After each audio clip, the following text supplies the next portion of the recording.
All right, well, it's a pleasure to be here. And thank you, Renee, for inviting me, and Amy, I'm going to see you somewhere. Thank you, Amy, for initiating the correspondence that led to this conversation happening. And I understand there are many people who you work with to arrange anything, and so I'm grateful to all of you who had any small part in making this possible. I'm going to talk today about transforming teaching and learning and using active learning classrooms. And I talk about the classrooms a lot because the classrooms brought me to the whole concept of flipped classrooms. There are other ways to get there, but that was my path.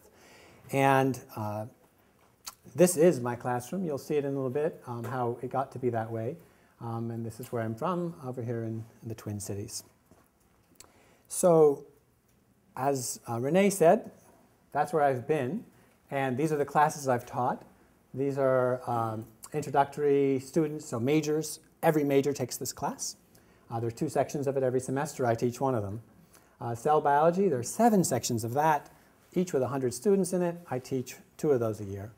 And my bioinformatics class began as a small project-based class in a computer lab where we had 20 computers, and so there were 20 students in the class.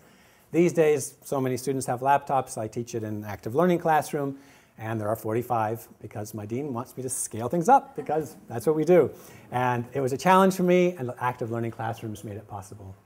This little class was my first time taught freshman seminar. Again, our dean said, we need freshman seminars. Who will volunteer? I volunteered myself because just that spring, 23andMe, a little company that does sort of customized personal genomics, announced the $100 genome. Not an entire genome, let me make clear, but you can find out a million different places where you vary from the standard reference sequence. And so I had every student in my little seminar have this done prior to class. This was what they paid for instead of a textbook. And we spent the semester exploring their genome as we learned about the human genome. And so it was very active learning in a small class of 12. And I think they had a great time, and I had a great time. And I think the concept of having students do interesting things is probably one of the main reasons why you should think about flipping a classroom. So in summary, or in overview, where I'm going, I'm going to talk about the story of the transformation of courses from traditional format to flip format at the U of M in the last 7 years. We've massively increased the capacity to do this, and I think we've been happy that we did. I'd like to talk to you about one particular class because Renee said it would be nice to have some specifics. And so I'm going to talk about that Foundations in Biology class. Specifically, what does it look like being flipped and in this active learning classroom? And some of the strategies we use to make it work. And then I want to talk about some of the data for why we know this is working, how we gathered that data about our classes, and why I think in the end it's pretty compelling. And I will hope there's time for questions, and if there's not, I'm sure I can stay afterward as well. So where do we begin? This is the story of active learning classrooms at the University of Minnesota. In biology, there were large enrollment, because that's what we do, lecture-based classes. They were taught by great professors, at least smart people, and using leading introductory biology textbooks. They chose well. They had nice labs that were supported by staff who did those labs, and all in all, seemed like pretty good. But students weren't showing up. They weren't totally tuned in. We didn't always feel like we had really achieved what we hoped to achieve as far as learning transfer. The upper divisions professors would say, why aren't they learning this yet? And there was a sense of, well, we got to do it again and again and again, which is not a very efficient process in teaching. And we had a sense that students would get to the point of graduation and not really know what it was to be a biologist. And they were then saying, well, maybe I chose the wrong major at a time when it was too late to do anything about it. And so we wanted to have them know right off the bat, is this a major for me? Is this a subject I want to do more of? By giving them what it is to be a professional in that field right up front. And so you'll see that that experiential part, that doing what a biologist does, was a big and compelling argument for moving into active learning. My wife laughs at this picture because it's something creepy about a lecture hall with nobody in it, but somebody in a suit in the front, you know, gesticulating to something, who knows what. That actually is clip art, truth in advertising. This is not actually a person who's at this stage. And that cell up there is also clip art. But I want you to convey this idea that it was a perfectly nice classroom that we had before. And the problem was it wasn't getting students to show. There were some, obviously, but it just wasn't anywhere near what we knew was possible. A decent classroom, but not really all that it could be. Now, the building was another story. This is not clip art. This is not Lord Voldemort returns to the U of M campus. I mean, it's just a grim building and a grim day, and that's what we had to work with. So the vision of the dean, which you'll see in a moment, was we can do better than this, and this is on the river, so we can make an iconic building. But more importantly, we're going to substitute out these, whatever, 60s era classrooms for a new building. Let's do it right. Let's think big. Let's think innovatively. And this is where the story really begins, is that this building was going to go, and it was that being on the horizon, we had some time to plan, and so we did. I'm going to acknowledge Robin Wright, the Associate Dean, who is in charge of sort of the undergraduate education component at the U of M, and our Dean, a very bright and congenial man with lots of research talent, but I think what his main acknowledgement here needs to be is that he let her do this job. Sorry, I just want to put it that way. She is truly what you call a change maker, a visionary, and that doesn't make her popular at all times. I want you to just know that. But it means she did some really right things for the students of the U of M. And unlike me, who tends to think about my class, my students, I want to do right by them, she's like, I want to do right by the entire 5,000 students of biology at the U of M. And that's a very big vision that she took.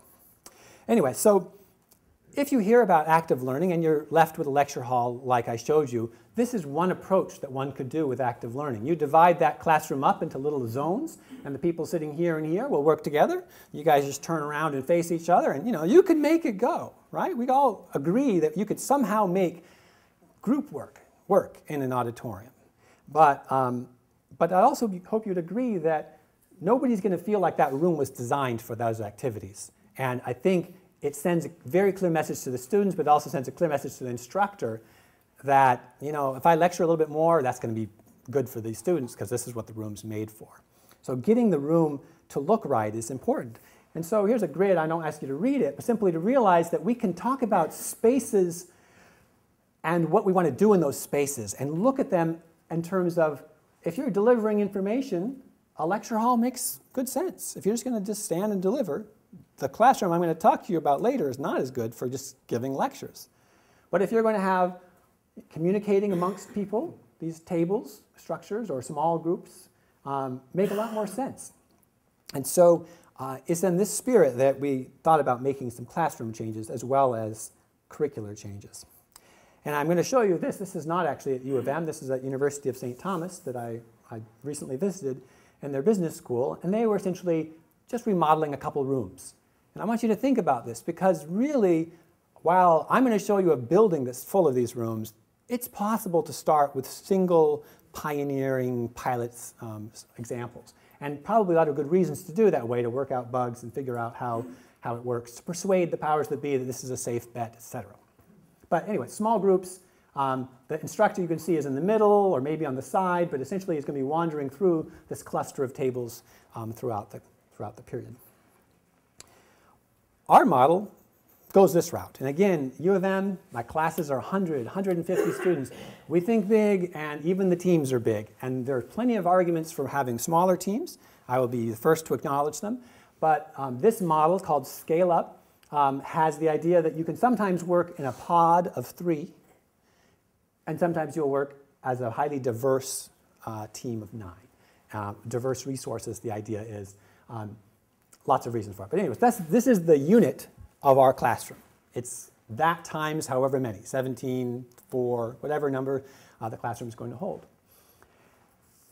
It's had different meanings at different times, but student-centered active learning environment for undergraduate physics, now programs, essentially it started off in physics and now it's going other places. What the room has, for every table is a whiteboard. So this little team over here would have their whiteboard. Over there would be a whiteboard. And so essentially you can go to your whiteboard and work collectively in your space. That's one of the ideas. There are large screen displays as well, which these days, with all the people using computers that there are, it makes good sense sometimes to be able to show people together what we're working on instead of having everybody hunched around a single laptop. There are microphones, which you can imagine in a class of 150 makes a huge difference. You're going to listen to what's going on at table 17 across the room if you can hear them, much more likely than if you can't. There are places for laptops to hook into the wiring of the display in the room. These days you can do it wirelessly and everybody can connect. There's lots of other options. And I want to acknowledge the sort of other technology that we use. We use Moodle, SurveyMonkey, which is like Qualtrics. It's a surveying tool. Facebook or other versions of social media we use. NCBI, which is the National Center for Biotechnology Information, just happens to have a lot of tools and data that's relevant to molecular biology. And simulations that we've gotten from everywhere are just some of the things that we use to essentially make this all work.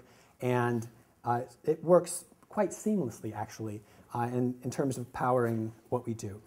I could easily add, for a colleague, Camtasia. They record lectures, and so those who do that would add that tool as well. This slide, you don't need to look at it other than seeing lots of different people are acknowledged. When we made this change, it was not a faculty-driven, it was not administration-driven, it was a collaboration between many players. And the Center for Teaching and Learning, high among them, but academic technology, classroom management was key to get on board. Otherwise, they would have just made another classroom because no one ever told them to do different. So here they got to be at the table, and that was very important. Libraries thinking about digital needs of the class, ability to have access to RefWorks, let's say. And then we had various services that were observing, studying, and training. There's a lot of things that go on in changing a culture, and many of these different sort of interests and services and offices at the university were involved. I just bring this up to you so that if you're thinking, man, this is a lot of work for me to add to my own schedule to do, it is, and you'd want to do it collaboratively if you were to do it. But also to realize that a lot of people have something to say, and I would say the Center for Teaching and Learning is oftentimes the unsung hero at institutions, and they really have a chance to make a big difference by changing spaces and by contributing what is known about best practices. And I acknowledge these guys. The classroom management director, he's made huge, made it possible. And all these people who actually do all the maintaining and the building and the fixing, there's a lot of stuff. I don't do this casually. I do it because essentially you need to know everybody's involved. If you want change to happen, you get them involved. We did. So we started off with this room, about 36 by 72, in the basement of one of the, less desirable biology buildings on campus. And it had been a storage room or something, and so somebody, took the scale-up model, mapped out the room, designed it, built it, and for then a couple of years before we had any kind of chance of a building, we had a place to try things out. And that's what it looked like. Those tables, many of them, whiteboards all around the walls, some screens, chairs that move, instructors' podium sort of stuck in the middle of the classroom. Whoops. That's what it looks like now. Same idea. Maybe the center's a bit more raised so we can have speakers in there and pop-up outlets and other things, but very similar to that pilot. The pilot allowed us to know what it was that was going to work and to persuade others that it was worth making a lot of them. And we made essentially a building full of them. That's this building over here is now 17 classrooms of this style. Sorry, 10 of them are active learning style. Some others are lecture halls. Chemistry wanted some lecture halls, so they got them. Compromise is the necessity here. But here's some numbers I think are fascinating. 47% of undergrads take a course. At least one course in this building.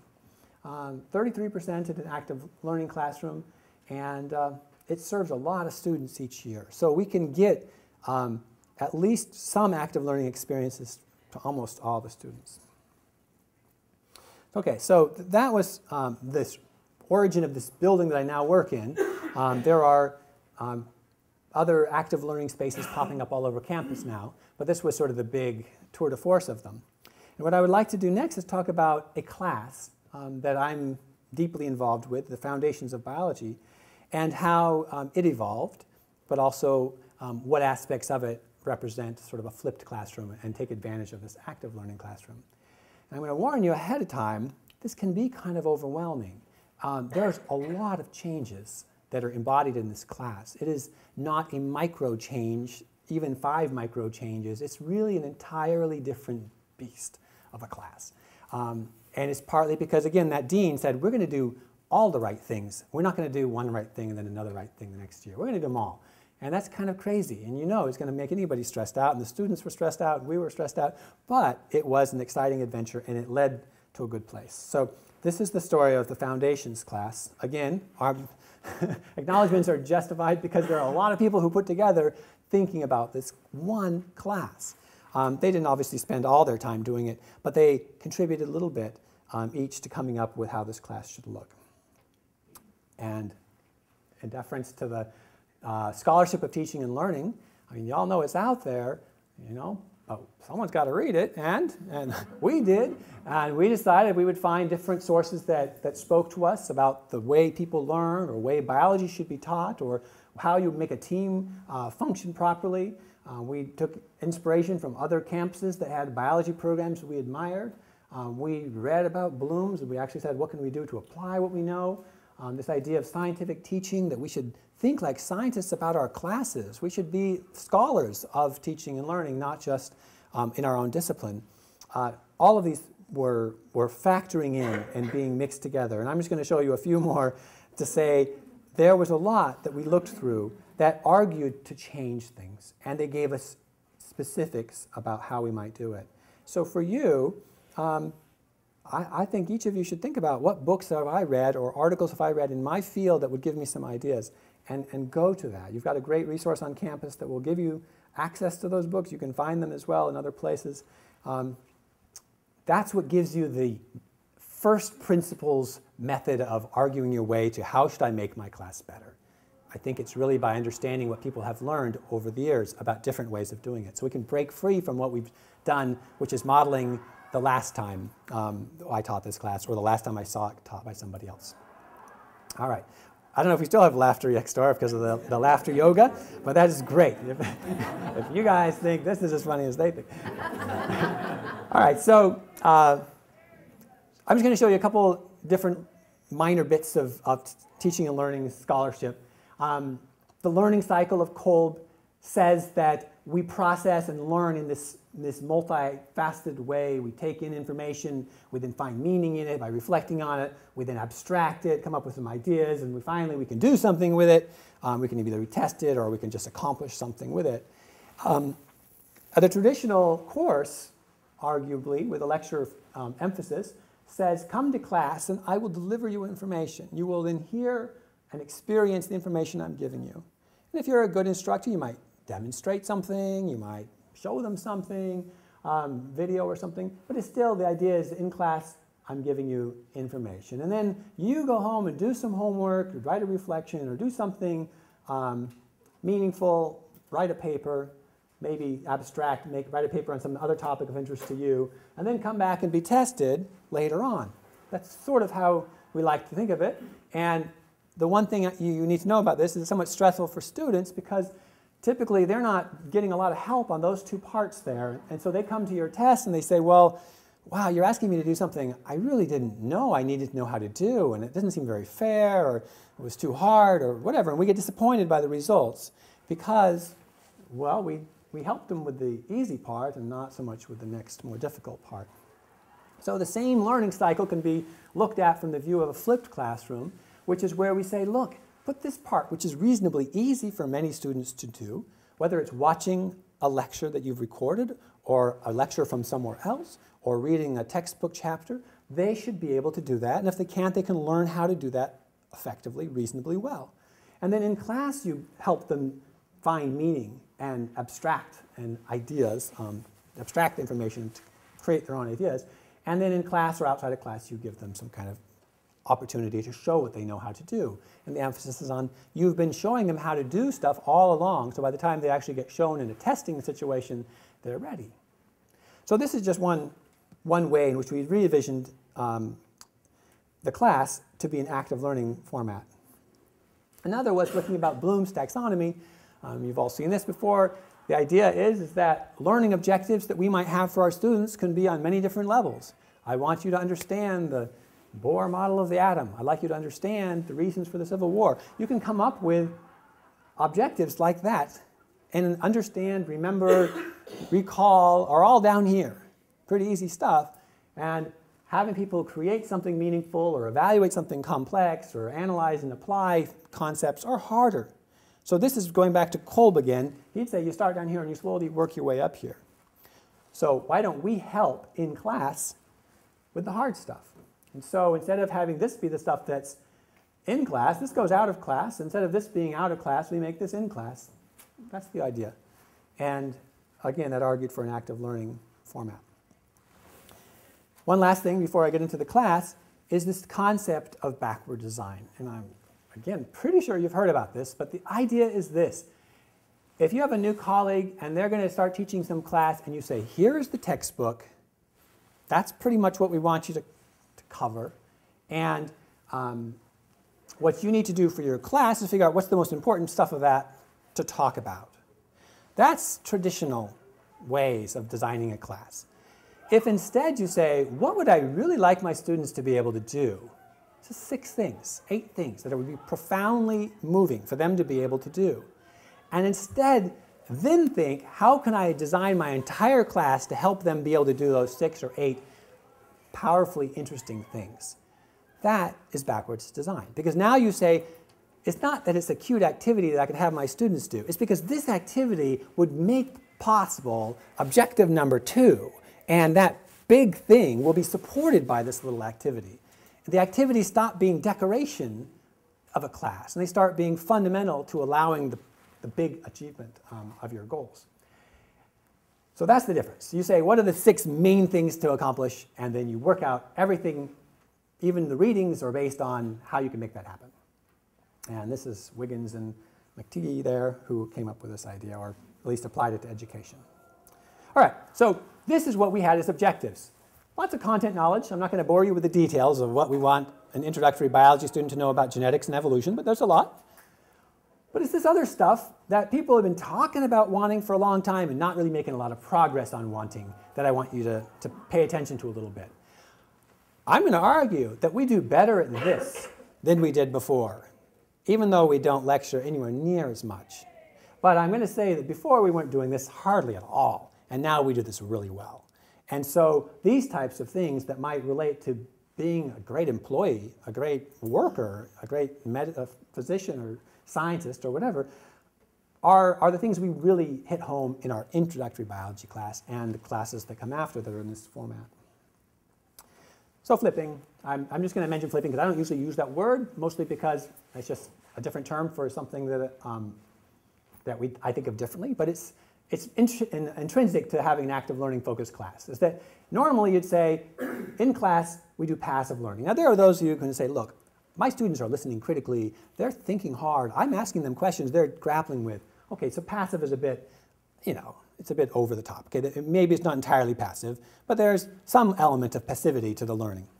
And then inside a class, you may, every once in a while, have them think about something, and that's where the active learning is happening. So the idea with flipping is that you're taking as much of that passive learning as possible and leaving just a little bit in class.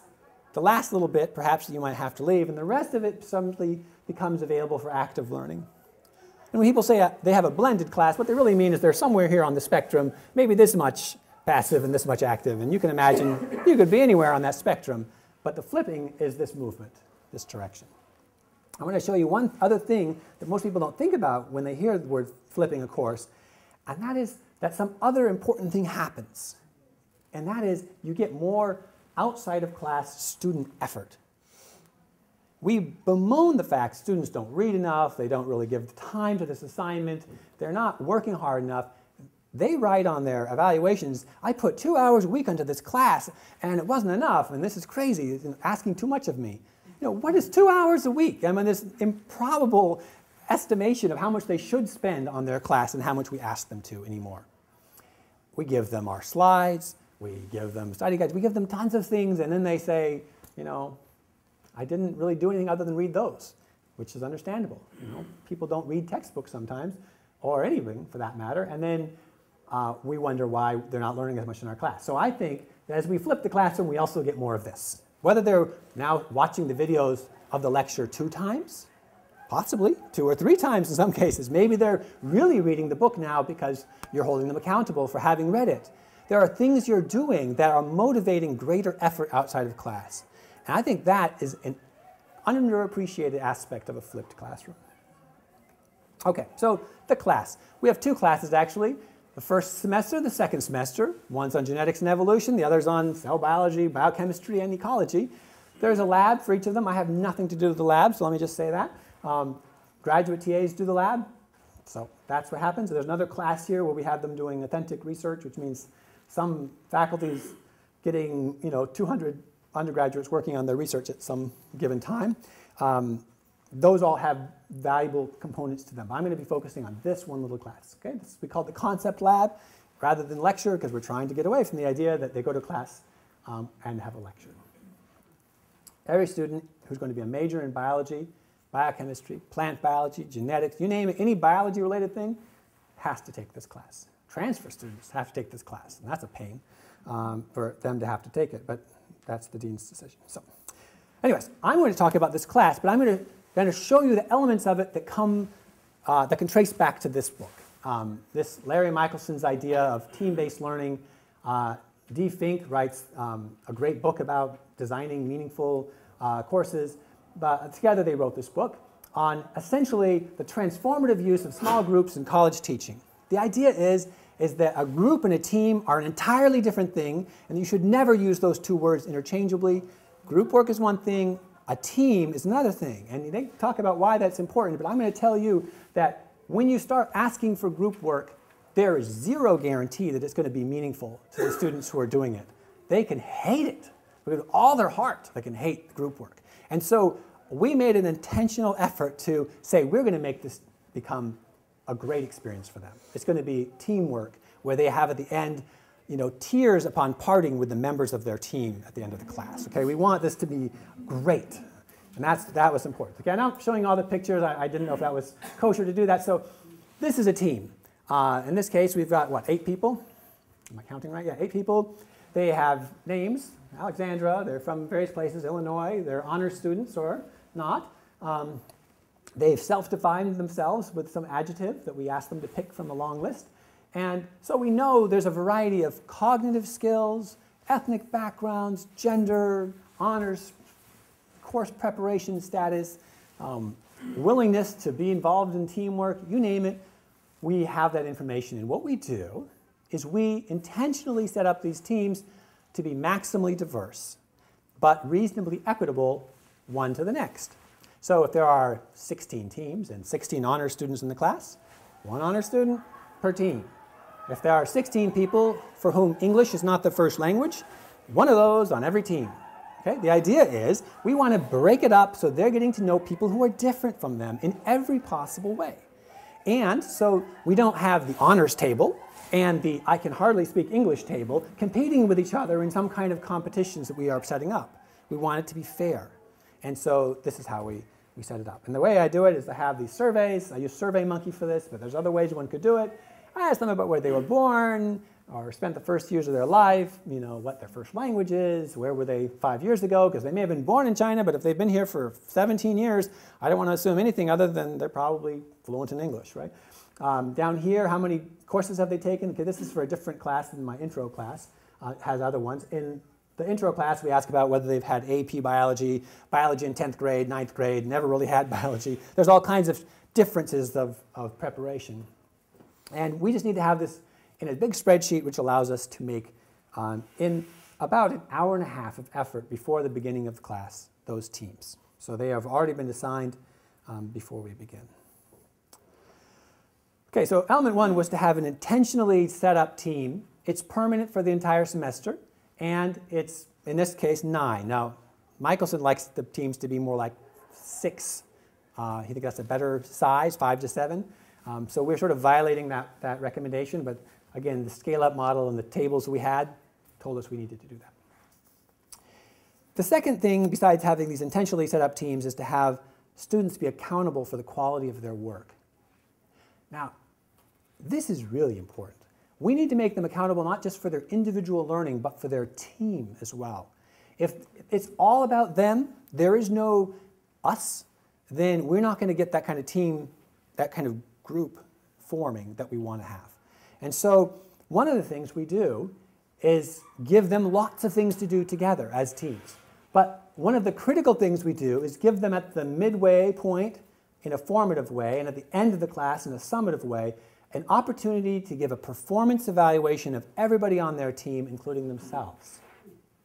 So you go online and you see the names of your friends, your teammates, Eli, Ben, whatever, maybe you're John, and you see the other people, and you are asked to say, assuming that your effort has been 100%. Okay? Just call whatever you did, even if it was lackluster or over the top, it's 100%. Now, evaluate your teammates' efforts relative to yours. You've worked with them for weeks on this big project and other activities in class. Have they not shown up? I think maybe Lisa here didn't show up. Or have they really been leaders in the class? Maybe Todd, at least to Ben's eyes, was quite the leader. Hong didn't think so, but maybe Hong was doing pretty well. Hong was doing okay, but so we get these numbers where essentially we're seeing whether people are thinking they're doing quite a good job in average or not such a great job in average. It's an imperfect measure, but what it does is it gives them up front early in the semester a sense that, wow, people are paying attention to what I'm doing. This is just part of the survey. The rest ask what's the most important contribution they're making, what's the thing you'd like them to do less or more, many other things. Are you listening to others? Are you contributing? So we have lots of different things. This is just the quantitative part I'm showing you. But the point of this is at the end of the semester they do this again. They've worked with these peers for now 14 weeks, and 6% of their grade is based on the evaluation given by their peers. So that is, they could be getting 92% in the class, but their team takes away all their team points. They go down to, what, 86%. So now they get a B. They could be doing the opposite and getting 100% of their points because of their efforts. This fact that it matters makes them behave differently. We are making calculations of self-interest all the time, and if you know that you're going to get a big whop on the head at the end of the semester for your slacking off, you try to do a little better. You try to at least communicate what you're doing. I found these papers that I thought you guys might like to see. There's some kind of communication incentive there that happens.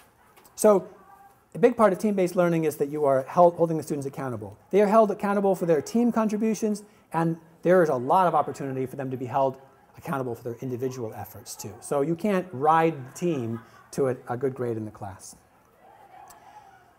One thing we do to get individual accountability, I'm just going to mention this as one strategy we use, is at the end of every exam, we give them a chance to earn points back on their exam. We give them a chance to fill out what we call a post-exam analysis, where for every question on the exam, let's say question 1, I missed 4 points because of this question. I made this mistake because I didn't read the question very carefully. I hadn't read that section of the chapter. I misunderstood the definition of this word. They have to think about their exam instead of filing it in the round file. They have to look at it and reflect. And in a directed way per question, they get 1/4 of their points back that they lost. This allows them to realize their input to this whole education process. It's one of the many ways that we ask them to be cognizant of their input. We want them to become aware as they go of what they are doing, not just what their teammates are doing, because it's also about them. We also have a weekly, in the case of the introductory biology class, because it's a 6 hours a week class. In my cell biology class, it's every 2 weeks. Readiness assurance process. Okay? And what this really is we want people to come to class prepared. Okay? Radical idea. But it is common, you might know, for people to go to lecture, hear their instructor lecture on some specific thing, and then say, Dr. So-and-so thinks this thing is very important, likely to be on the test. I will go and read that section of the book, those 3 pages, and therefore be ready for the exam. And you know what? We think they've read all the chapter, and we've just sampled that 3 pages, and that we are getting a representation of how much they know. And that's not the case. They're not reading in many cases. Not every case, but many.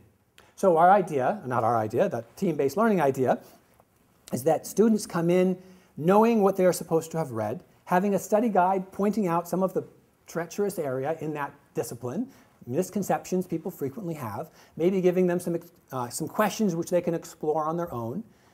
These days, because publishers will produce these, we can have self-tests, which are just generated by the publisher, and we just sort of stick them up there for the students to use. Many different ways for them to engage the material on their own time. They then come to class the first day of a module, which might be 2 weeks long, and take a quiz. And the quiz looks like this. It's our impression of the 15 most important things for them to learn about that material. And some people do 10 most important things. It doesn't really matter, right? It's some number of multiple choice questions designed specifically so that they're not trivial, but so that they capture every possible misconception, pitfall, likely way of going astray that students might have. So you know that frequently a misunderstanding in the area is this. You make option B that, and you hope that they will fall in that trap, because what happens then is if they didn't do the reading, they fall in the trap as predicted, and then you get a learning moment happening in just a bit. The second 15 minutes, actually it's usually even 10 minutes, is for them to take the exact same quiz again. Okay, they turn in their Scantron sheets, our TA goes and scans them, and they then get this little golden or silver answer sheet that is a scratch-off form. And it's the same question, right? First question, the pitfall was answer B, the right answer is number C. Under C, because we already know it's there, and there's a star there, we make our answer C. Okay, so when they pick C, well, they get a star. Right then, the whole team says, woo, we got the right answer. And they move on. How many seconds? 15. Okay? On the other hand, they get to the second question, and now they're really wondering whether it's A or C or maybe even D. What do? They have a conversation. They talk about it. I read such and such. No, I think it's this. No, I think you've misread this section over here. Suddenly, they're getting clarity where they need it. It's adaptive. And when they scratch off D, oh man, you said it was D. The person who said a D, loud mouth maybe the person who always likes to think they're the leader, comes down a notch. The quiet person from, India or something says, it was B, and they circle B. Now they get the star, and suddenly her status in the group rises. And so suddenly the group is getting recognition for who's coming prepared individually, who is making contributions to the team. It's playing out here in this 10-minute period, while at the same time, anybody who had this misconception that it was C gets immediate response. It is not, it is B. Okay, so this sort of instant feedback system is a little bit of technology, not very expensive, great for team building, and allows you to have your quiz not be an assessment only, but be a teaching moment, a teaching opportunity. And I find what it allows me to do is get most of those things I want to cover done before I say a word. And that's important, because that gives us the rest of the time to do other interesting things. So team-based learning asks for frequent, timely feedback. But this is feedback given by an answer sheet, not by me. So I don't have to add work to my load. Most people don't want to add work to their load. So this is one way I can do it without doing that. Okay, activities. We do activities in our class. People are always asking, what kinds of activities do you do? Frankly, I think this is the funnest part, most fun part of designing an active learning class. Is you can start thinking, what would be a meaningful thing for students to do that would help them learn something that I care about? So we want our students to be able to think with the science they know, particularly putting it in a cultural context.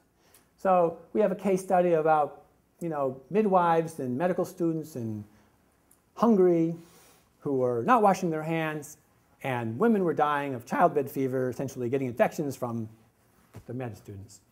We talk about a contemporary situation where essentially central line infections are acquired in the hospital because of physicians not being willing to wash their hands, put on a fancy hat, or some other aspect to protect their patient. This is millions of dollars a year of costs to hospitals, to us. Many lives lost because of this simple little thing about not washing hands, not taking proper care about what you do. It happens to allow us to talk about the nature of science, to talk about hand washing, which happens to be in the lab the first week, and to talk about the status of nurses versus, or midwives versus physicians. And lots of things get brought into the mix. Students love it, and I think they learn what we want them to know by the end of that, better than if we'd lectured on it.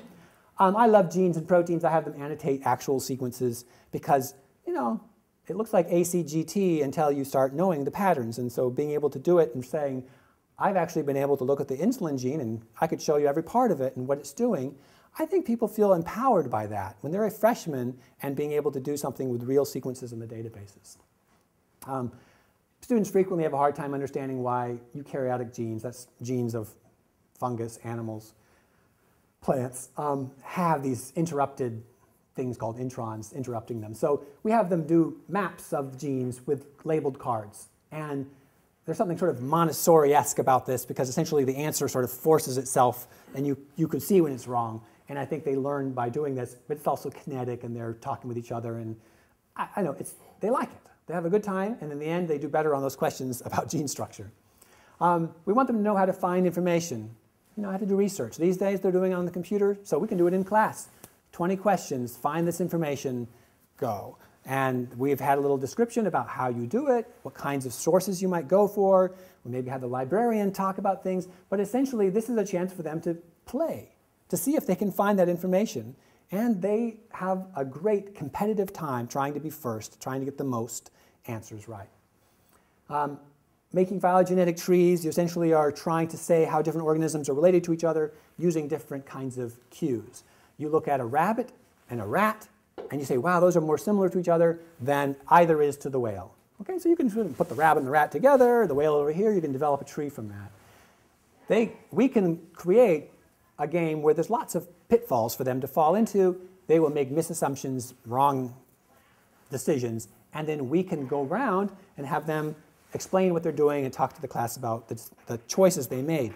Instead of them failing on the exam, they're messing up here and getting the feedback in class. So the difficult things are being put into the classroom. Okay, last element of this class is that we have team assignments. You saw on those activities were all team assignments.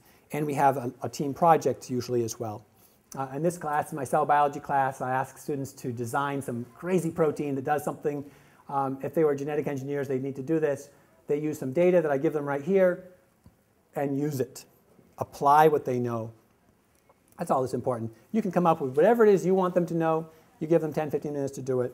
You give them the answer. Instant feedback, but it comes with them having things at stake. They're earning points by doing this collectively well. If they were sitting there passing the time and not really giving any effort to it, they're losing points. And one thing you need to know about students is a large number of them are motivated by half a point. They care about these tiniest little points. It doesn't matter to me, but to them it matters a lot. And so I give them those little points. If that motivates some number of them, all the better. All right, so we have, in summary, a module, 2 weeks. Students do some reading, watch the videos, watch a lecture video, whatever, ahead of time. They come to class, take this individual quiz, a team quiz of the same type. They do some discussion about the questions, right answer, wrong answer with the faculty member. It's all done in 45 minutes, and then we go to the rest of the time, which is activity, mini lecture, activity, mini lecture. Mini lecture being discussion about what things are going on. Yes? Is that team test that was the same as the individual test? The team test, in this case, is these are the readiness quizzes. They're team exactly the same, just different answer sheet. Different form of the answer sheet. So another way, looking at it, here's Monday, Wednesday, Friday, so 2 hours every of those days. We have this individual quiz, this team learning readiness quiz. We talk about this. We then have a mini lecture, key points, discussions, and then they do some activity. Now, this is where it gets blended. Do we do no lecturing? No. I personally find that you can inspire students by lecturing. I find that you can clarify things in a vivid and memorable way sometimes by lecturing, but we keep it brief and we keep it interspersed with student activities and questions. The team activities, project-related activities. We may have some foundation skills. I told you the students learn lots of other things, like how to find information that they need to find for their projects. We talk about that. And they have time which is just totally open to work on their project, which I'll talk about in a bit. So looking at the stuff that's happening outside of class, because we're talking about flipped classrooms here, does anything happen outside? Yes, we give a study guide, which essentially is a one-page, two-page document emphasizing key terms, pages to read, concepts frequently confused, even old exam questions, anything that will give them something to work on to help them as they do their reading. They have their text. There's an online self-test made by the publisher or some other person. I've never written the question for it. I just use it. And then there's homework, possibly. Not always, but sometimes. And after class, they review their notes or write reflections. We have a reflection every week about how does it relate to your life. And they have some time to work on projects, usually individually, because I'm guessing your students are the same way. Our students go to the 4 wins, and we don't necessarily count on them getting together outside of class. So we give them inside class time, because that's time they all are agreeing on the same time. They're available at the same time. And then the post-exam analysis I talked about briefly as something allowing them to think about their exams. So Renee mentioned that we got this award for our class, and one of the things that they were recognizing was that we asked our freshmen to come up with genetic solutions to societal problems. Not every problem can be solved with a genetic solution. Let me just tell you that right off the bat. But our students love thinking about big questions that are afflicting society. They care about society. A huge number of them do. Some of them want to cure Uncle John's illness, and some of them want to cure their own illness, and some of them want to think about, making plants drought tolerant, or they've read something about coral reefs, and they're trying to find any way in which genetic engineering could relate to it. It doesn't really matter. They come up with great ideas, and then they explore how you would make a genetically modified organism. That question would normally be something a graduate student would do. We have them do it as a freshman. It totally excites them about the possibilities of biology and really motivates our discussion about what do you think about GMOs? What do you think about genetically modified anything? They have opinions, and they get to hear about them from other students and their own selves, and they get to hear our responses as well. The project, importantly, is not this. It's easy to think of a class where you say, well, we're going to talk about medieval history. Your job is to find some topic in medieval history of interesting to you, write about that. No, this is, we take everything that we want to teach them in class and we make the project about that. So they're all working on a genetically modified organism. They all have to think about the questions of what are involved in background and significance. They all have to think about what's involved in doing the work, and they have to think about what's involved in the ethics, the environmental issues, the what if it doesn't work considerations, all those type of other things. They all go through the same process, just with a different question they're pursuing. And we designed the project because the class is about genetics and evolution. Genetics, genetic modification. The modification of something to make a slightly different species is evolution. So our concepts are being supported fully by what we have them do. So you wouldn't want a project that's not totally in line with what you want the students to learn. Those 6 big ideas, I think the project should embody them. And so that's why I think it works. It also gives us a chance to have them write, to do peer review, to make a poster, to present their poster. They love presenting their ideas. And that, whatever fear of public speaking they may have, it goes away very quickly.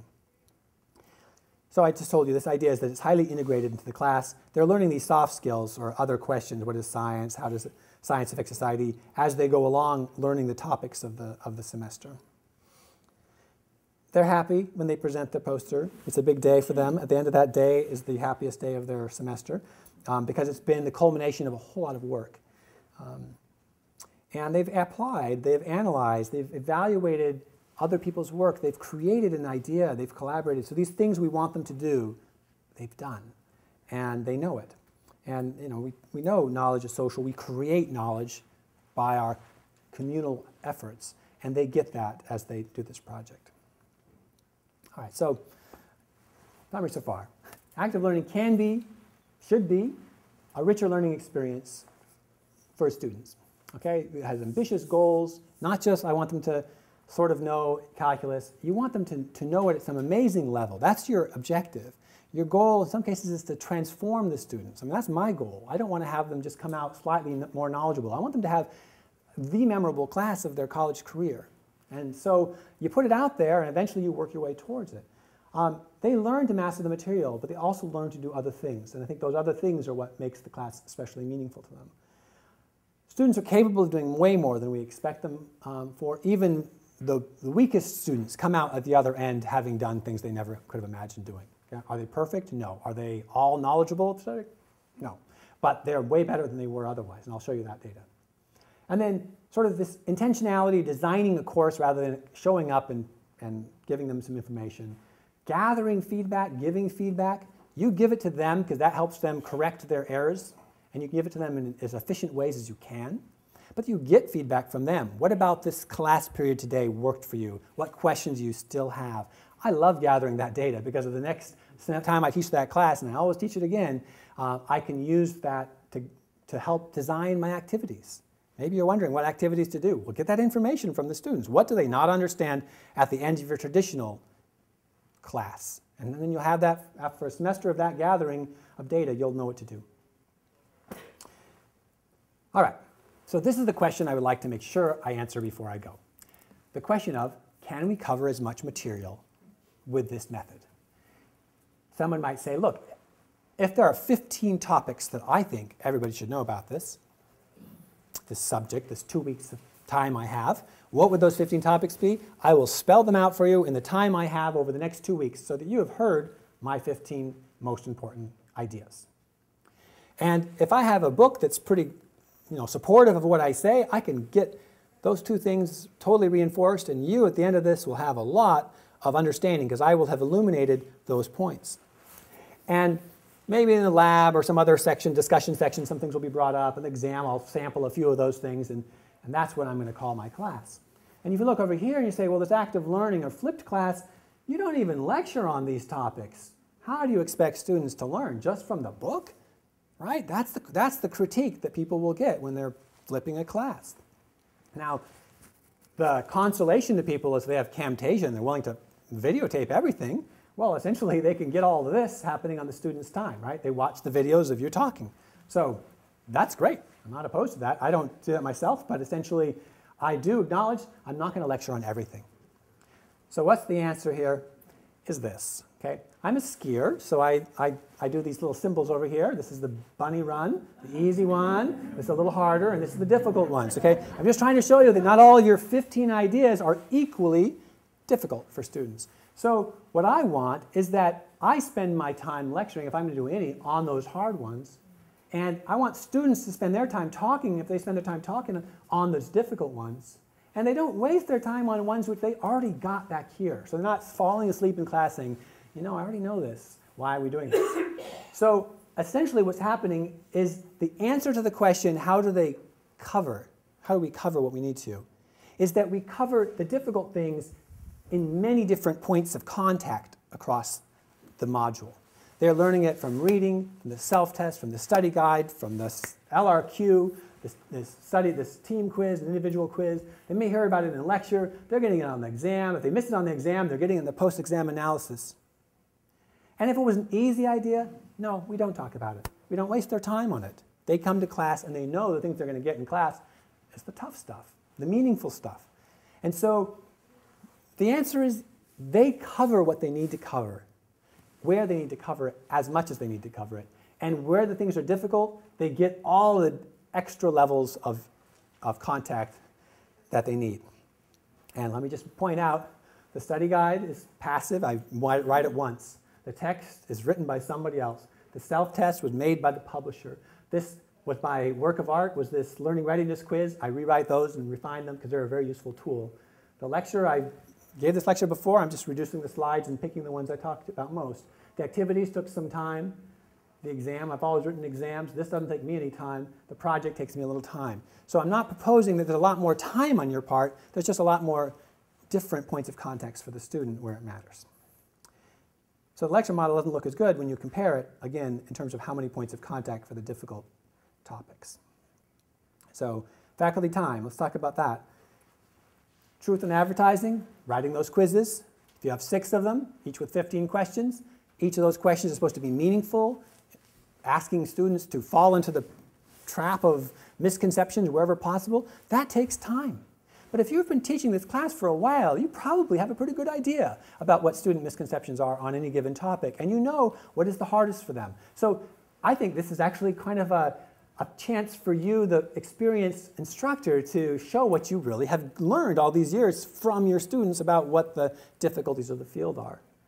The activities, to me, is pure creative exploration. You can do anything. And you like to mix it up. You like to have them write something challenging, have them make a decision, locate a business, decide how to manage the supply chain through India. I don't know, something big. And then if it's too much for one period, make it into a project. If there's a core of it that's important and all the rest of it's more fluff, you can give them the fluff in the one-page write-up that you read ahead of time, and then they come to class and they work on the one important decision. You can design it however you think is most useful to them. The project, I again argue, helps pull the team together, allows them to accomplish something great. They will never forget that project if you do it right. And then the reflections, again, if you can, I read some of them because I like to know what my students are thinking. You don't have to read them. You can sample them. You can have a TA read them, but that takes some of my time. So what do we get? We're now in sort of the final few minutes. Are we okay? 5 minutes. Okay, good. Outcome. We get students who learn more and it lasts longer, meaning they learn it until the end of the semester and they learn it for semesters after that. They write to me from medical school or graduate school saying, I still remember the cell biology or your foundations. And that perdurance of the information is important to me. We are able to have them do more with what they've learned. So they're not just recalling stuff, they're doing something we care about. So we're more impressed by what they're able to do. I see that my students are better able to go to a meeting and present a poster, or more likely to be ready for graduate school where they're being asked to write a grant proposal because we've asked them already to do that. They're able to search the literature. In my bioinformatics class, they're able to do what graduate students and postdocs can't do because they have spent the semester using those tools to characterize a human gene of unknown function. So they do stuff. That's important. This is important for you to think about. You can go to class and be the boss and tell them everything that you know, and they can listen passively, and that's it. They go home, and you're like up on a pedestal. Or you can have them be working, and you walk around more like a coach, more like a guide, more like a sounding board. I find that a very engaging way to work with students. In my bioinformatics class, I meet with them instead of grading their homework on the weekends. Okay, I hate grading homework on the weekends. I've got 2 small kids. I don't want to do it. I used to bring these pals home, and it would just kill me. So now I say, carve up 10 hours of my week, and I'm going to meet with every student in this class for 20 minutes, talked about their work so far. Okay, it's a killer week, but I've had a mentoring conversation with a student about their bioinformatics work 4 times. None of my colleagues in the U of M does that, and it doesn't take all that much time from me because I would be spending that time in my homework anyways, and I don't want to do that. So this is a meaningful relationship change for me. And then I think if you were aiming for transformative, it's very difficult to have even the most remarkable lecture totally transform. I mean, you can do a great job, but it's still going to leave them not necessarily knowing how to do it themselves, which is what we want. What does this study show?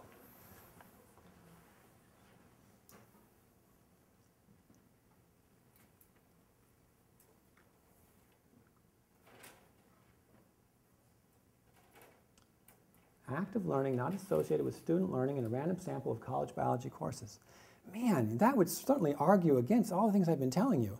So pretty much, maybe we should just not do this. Well, let's see. These are learning gains. So that means post-step, post-test, pre-test. How much have they changed on a test that you give them at the beginning of class, the end of class, end of the semester? How much did they gain? That's here. We're seeing how much gain we're getting. And this is how much natural selection, what do you call it,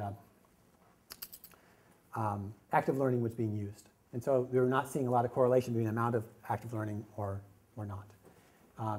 This here is exercises per week.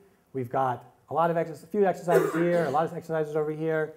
How much impact are we seeing on their thing? Very small effect size on one question on this learning test, on this assessment. So what I want you to get from this is that just because you say you're doing some active learning doesn't mean you're doing enough. It doesn't mean you're doing it right. And this is sad to say, but the point for you to know is that just using clickers, while it is sort of introducing some active learning, may not be enough.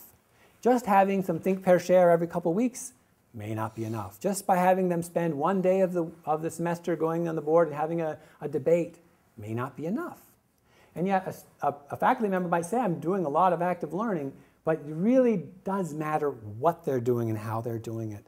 So this is, again, where the Center for Teaching and Learning comes in, is finding out what are the high-impact practices seems pretty important. Getting feedback, making corrections based on that feedback is very important. Okay. They just ask people to self-identify whether they did it or not. So not enough there. Last bits of data will be very quick. We asked our students in our majors class, that's the foundations here. We gathered from them, from the institution actually, not from them, what their grades were in subsequent classes. That is upper division classes, biochemistry, animal behavior, genetics. Some courses like animal behavior were really not related to what we did in our class. We asked for those students who, prior to our conversion to this foundations version class, had taken a different class, how they did in those subsequent classes. And we compared the aggregate GPA of all the students from this background, the traditional background, in that class. So you see that biochemistry grades were higher among students who took foundations. They were a little bit higher for this biochemistry class. They were quite a bit higher for physiology, which is related to cell biology. There wasn't much difference in animal behavior. We didn't talk about animal behavior. And they were quite a bit higher for genetics, which is one of the topics of the introductory biology course. So we're seeing improved performance in subsequent classes in topics related to what we did.